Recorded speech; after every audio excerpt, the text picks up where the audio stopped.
All righty, here we go. Brand new Flyers Daily for the 30th of October, 2025. Flyers Daily presented by Ticketmaster. Make more memories live. Flyers back at it tonight as the 9 out of 10 at home continues with the Nashville Predators tonight. Well, coming up, we will preview the matchup between the Flyers and the Preds as the Flyers look to continue what I will deem, and I'm going to ask you guys this in this episode, is now a good start to the season. Great, not great. Not perfect, not phenomenal, not average, not bad, but good start to the season. Good's a good word. Now, I want to start this episode first and foremost. You'll notice behind me in the YouTube feed, there's not only one candle, but two candles burning. Yesterday, I'm a longtime radio guy. I came up through radio, had no intentions of being on the radio as a kid, but been in the radio industry for over 30 years. And yesterday we lost not one, but two titans of the industry in one day.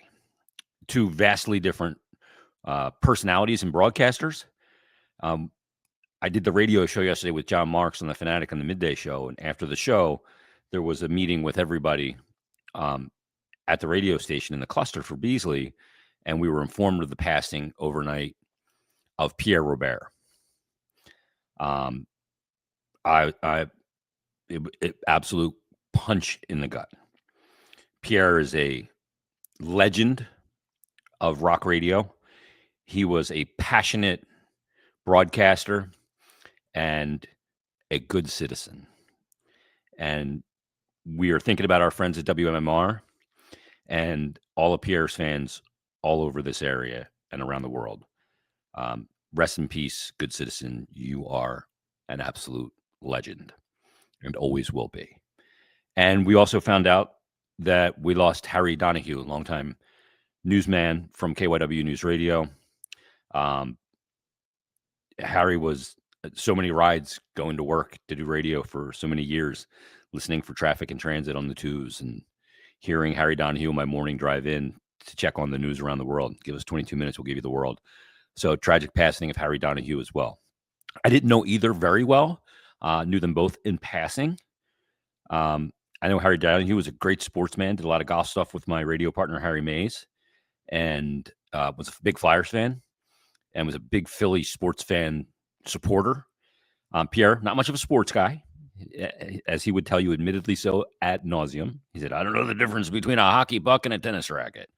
But he was pro everything Philadelphia. So we light a candle to both Pierre Robert and Harry Donahue, and their loss on the broadcast community in Philadelphia is not to be overstated. It's a huge loss. So rest in peace to Harry Donahue. Rest in peace to Pierre Robert. With that, we preview tonight's Flyers Predators game. We're going to get to a couple of emails, and we're going to talk through this one, as we always do here on Flyers Daily. Flyers are back at it tonight. This will be game number 7 of 9 of the 10 stretch of at-home games. Tonight, it's the Nashville Predators who come to South Philadelphia at Xfinity Mobile Arena. And it's Nashville coming in, having played 11 games, a record of 4-5-2, 10 points, sitting in the 6th spot in the Central Division of the Western Conference. Here's the rub. -9 in goal differential. Ew. That's a big number for a team that's only 11 games into the season. That's the rub for Nashville. It's not a horrific start at 4-5-2, 10 points, 3-5-2 in their last 10. They lost 2 straight, but that -9 pops out to me big time. That's a problem. They've lost games 7-4 to Toronto on the road. They lost to Montreal 3-2. They lost to Winnipeg. They lost to Anaheim 5-2. They won a couple of games. They beat Vancouver and LA. Won the LA game in the shootout. And then they lost their last 2 games to Dallas 3-2 and to Tampa Bay 5-2 in their last one on Tuesday night. They're in Philadelphia tonight. First game of a 1-game trip for them. They'll be back home Saturday to take on Flyers' Sunday opponent, Calgary. But Nashville off to a kind of a start that is a little shaky. It's a little shaky. They have some good pieces. I don't like their roster construction. Ryan O'Reilly leading the way in points with 9 through 11 games, 5 goals, 4 assists, only 1 power play goal, 1 power play assist. Philip Forsberg, 8 points through 11 games, only 2 on the power play, both assists. Hall is up there with 6 points. Evangelista with 6. Great D-man Roman Yossi, 5 points so far, playing 24 minutes a night. Marchessault off to a kind of a sloggy start, 5 points in 8 games and a -7. It's a bit of a messy looking roster when I'm looking at it in all seriousness. UC Saros has carried the mail mostly in goal, 284 goals against average, 4-3-2 record, and a 904 save percentage. He's doing all he can, but I imagine we'll see Dan Vladar tonight for the Flyers when the Nashville Predators come to Xfinity Mobile Arena. Flyers come into this game, even though the power play got a big goal from Bobby Brink in the last game, still at 17.2%, 24th in the NHL.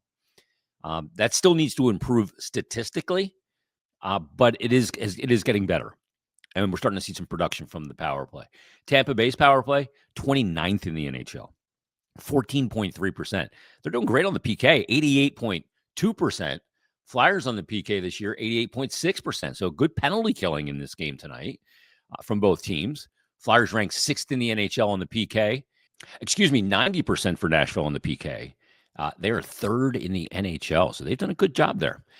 They are getting 26.7 shots per game and giving up 30 shots per game. So Flyers and the Preds tonight at Xfinity Mobile Arena. Coming off those 2 games that I talked about in yesterday's, and I imagine Rick Tocchet and his coaching staff are trying to use those 2 games to really build belief. The Islander win where you're down 2-0, down 3-2, come back in both situations, get it to overtime, get it to a shootout, win it in the shootout. And then the last game against Pittsburgh, which we described in a massive breakdown in yesterday's episode. And I'm still not sure what we saw. The game was so crazy and unpredictable and just wild. And I'm still trying to digest that game. But it was a fun one for October hockey, no doubt about it. I got this email from Theodore. He said, "Hey, Jason, below is Rule 71 from the NHL Rulebook, which spells out the exact situation with Gino OT goal being called back and the whistle stopping play earlier this season when TK jumped on the ice too early. This is treated separately from other too many men, in quotes, situations in the rules." Ted, I said, I know, but my point is the rule is illogical. The rule reads as follows. When the goalkeeper leaves his goal area and proceeds to his player's bench for the purpose of substituting another player, the skater cannot enter the playing surface before the goalkeeper is within 5 feet of the bench. First of all, why are we using 5 feet? We don't have a measuring stick on the ice. Use it when he gets a hand on the door or his butt on the bench inside the door. If the substitution is made prematurely, and it clearly was, the official shall stop play immediately unless the non-offending team has possession of the puck, in which event the stoppage will be delayed until the puck changes possession. There should be no time penalty to the team making the premature substitution, but the resulting face-off take place at center ice face-off spot when play is stopped beyond the center red line, as it was. When play is stopped prior to the center red line, the resulting face-off shall be conducted at the nearest face-off spot in the zone where the play was stopped. In all other situations not covered in the above, a minor penalty may result in too many men on the ice. Why, though?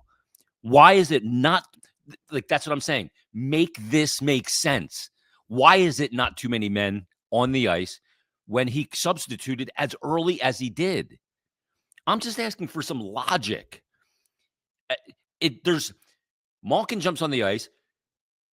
Seeloff is clearly still in his own zone. Why is that not too many men on the ice? They're not counting the goaltender. We want equality for goaltenders, but we're not showing the same standard. And to have this in all other situations, not covered in the above, a minor penalty resulting in 2 minutes, it doesn't make sense. It's illogical. My effort, and why I bring it up again, is to make it make sense. Let's just bring some logic into the equation here.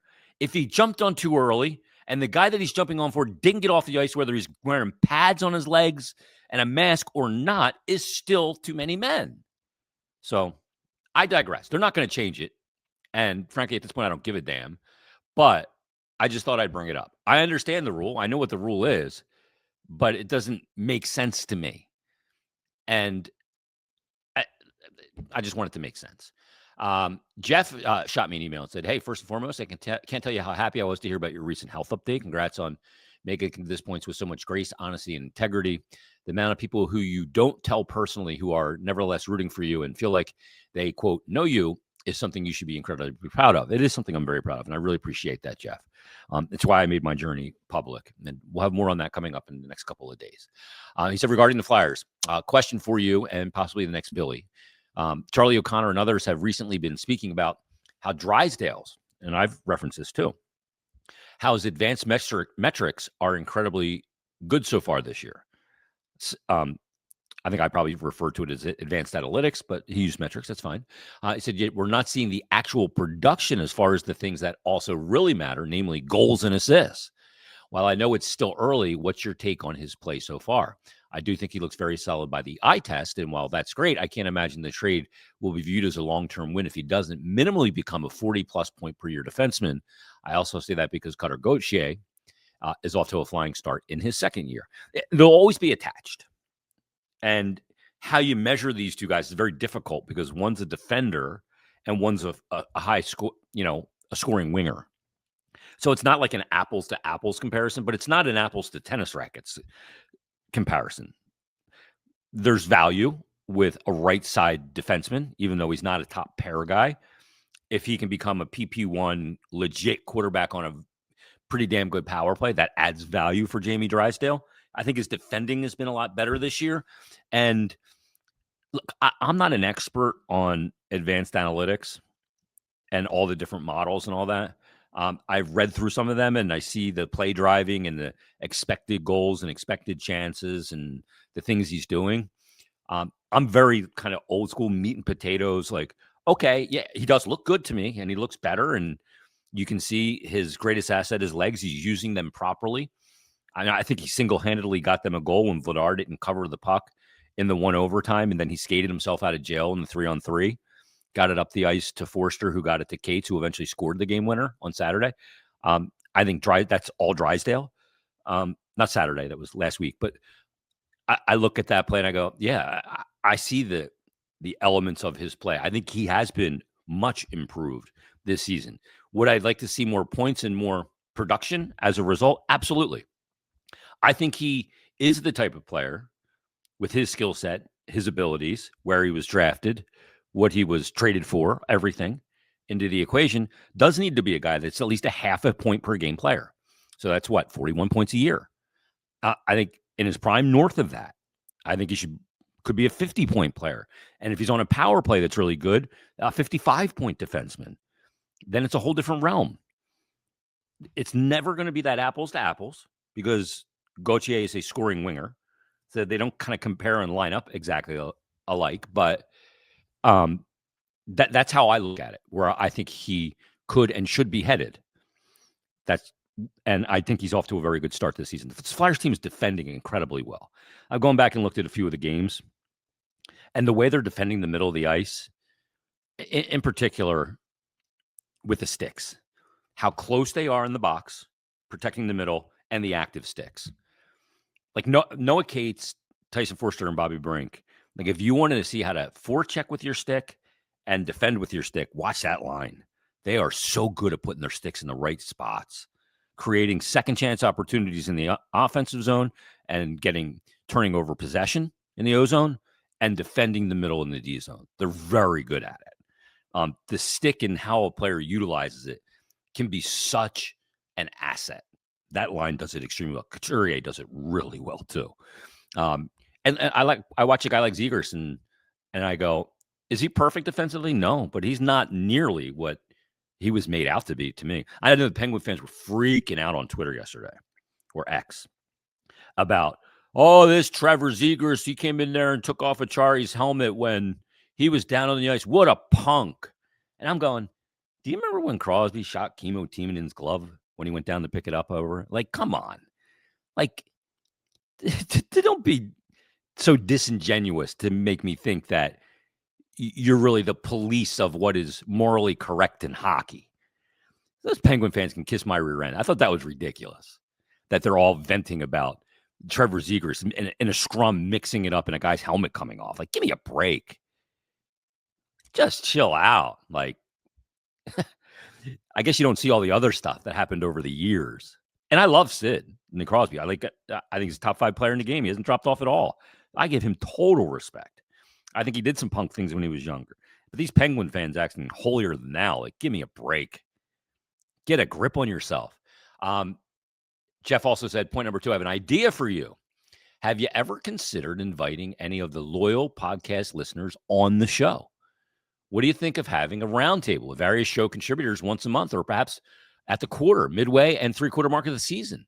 Knowing how much you value the input from the listeners, and I do, I think it could be a cool idea, and I'd be honored to be a participant at some point. Go Flyers, Jeff. Yeah, I look at everything. Sometimes with those things, it's a logistical thing. When I'm getting multiple people on, a lot of times the guests that I have on the podcast, let's just kind of keep it to that part first, with show contributors and having various on together. So on the Flyers Broadcast Network, they do the Broadcasters Roundtable. So that is kind of already served in that way, and I don't want to be redundant in it. Plus, I don't like to do interviews. As you guys know, we don't do interviews on Flyers Day. We have conversations. And when you do it with multiple people, like you guys may have noticed, like when we did the conversations with Dan Vladar and Sam Emerson together, it's a little more difficult because you have to direct a question to one guy, another guy's kind of sitting there. It's not as personal. And I try to make things as personal and try and pull back the curtain and lift the mask, if you will, pardon the pun, to get to know these players as more than hockey players. And we talk about hockey, of course. And we talk about the game and where they are in it and what they're trying to do better, all those things. But I want to expose the person more, and that's easier for me to do, I feel, one-on-one. And I prefer to do them in person. There's just a better connection with the person I'm having the conversation with. So I think it comes across in the pod. As far as contributors, I've done that on my other podcast, and I've had a roundtable on Stick to Hockey when I was still doing that before I got sick.